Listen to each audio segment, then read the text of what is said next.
நான் ஏஜாஸ் பேசுகிறேன். இப்போ நம்ம வழக்கூர் ஜிஎஸ்லாம் கரெக்டாக ஒரு 3 கிலோமீட்டரில் நிற்கிறேங்க. இது வந்து ஒரு 1.25 ஏக்கருங்க. இது ஆன் பஸ் ரூட்லேயே இருக்குங்க. இது இந்த பக்கம் போனால் வழக்கூர் கரெக்டாக 3 கிலோமீட்டருங்க. வழக்கூர் ஜிஎஸ்டி வந்து 3 கிலோமீட்ரு.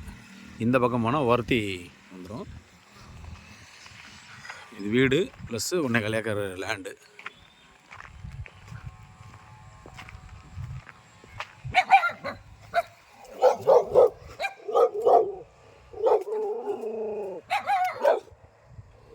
ஃபுல்லாக ஒரு வீடு இருக்குதுல, இன்னொரு வீடு வந்து கட்டி ஃபினிஷ் பண்ணாமல் இருக்குது.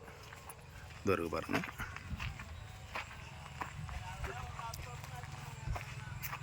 இது கட்டி ஃபினிஷ் பண்ணாமல் இருக்குது. இது வந்து ஒரு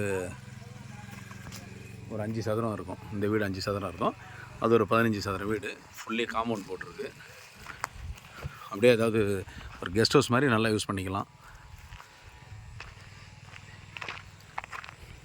ஜிஎஸ்டிலேருந்து எக்ஸாக்டாக 3 கிலோமீட்டர்ஸுங்க. இது முன்னாடியெல்லாம் புறம்போக்கு லேண்டு. இது வந்து இந்த தண்ணி வந்ததுன்னா இந்த ஓடை தண்ணி மாதிரி இதில் போகும். இவங்க வந்து ஆல்ரெடி பைப்பெல்லாம் போட்டு வச்சுருக்காங்க. மேபி இருந்தாலும் நம்ம வாங்கணும்னு சொன்னால் அந்த வீரான பைப் இருக்குது பார்த்திங்களா, அந்த பைப்பை வந்து ஒரு 2 பைப் இங்கே போட்டாலே போதும், நல்லா ஹைட் ஏற்றிக்கலாம். வேறு வே இருக்குது நமக்கு. பட் இருந்தாலும் நம்ம கொஞ்சம் அது போட்டுக்கலாம். அது பைப்பெலாம் இங்கே ஈஸியாக கிடைக்கும்.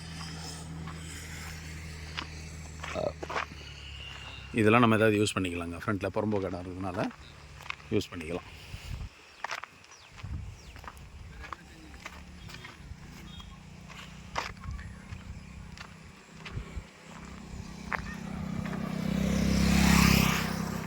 ஸோ இந்த பக்கம் போனால் வர்த்தி, இந்த பக்கம் போனால் வழக்கூர் ஜிஎஸ்டிங்க. கரெக்டாக எக்ஸாக்டாக 3 கிலோமீட்டர் வருங்க. இது வேணுன்றவங்க கான்டாக்ட் பண்ணுங்கள். நன்றி, வணக்கம்.